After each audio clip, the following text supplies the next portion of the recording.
আমরা দায়িত্ব পালন করতে আমরা ব্যর্থ হয়েছি।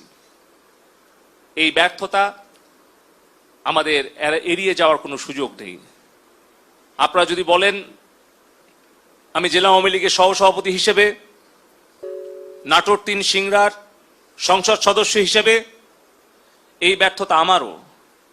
আমার এই নির্বাচনী এলাকার যে ৮৫,০০০ ছাত্রছাত্রী আছে, তারা কেউ রাজপথে না নামলেও তারা কিন্তু সোশ্যাল মিডিয়াতে তারা তাদের মতামত দিচ্ছে, তাদের আবেগ অনুভূতি প্রকাশ করছে।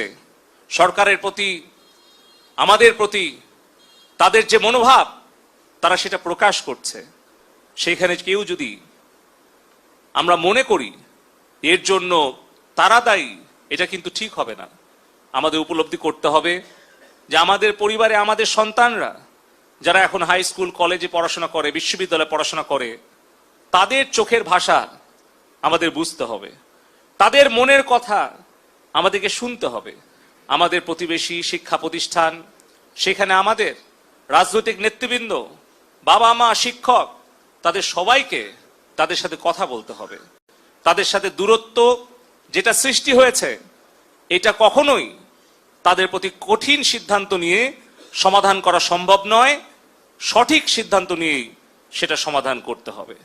আমরা যেন কঠিন সিদ্ধান্ত নিয়ে তাদের প্রতি কঠোর শাসনের পথ বেছে না নিয়ে আমরা যদি তাদের প্রতি সংবেদনশীল হই এবং তাদের প্রতি আমরা যদি একটু স্নেহ মমতা নিয়ে তাদের কাছে বসি, তাদের কথা শুনি, তাহলে আমার বিশ্বাস যে অবশ্যই এই ভুল বুঝাবুঝি দূর হবে।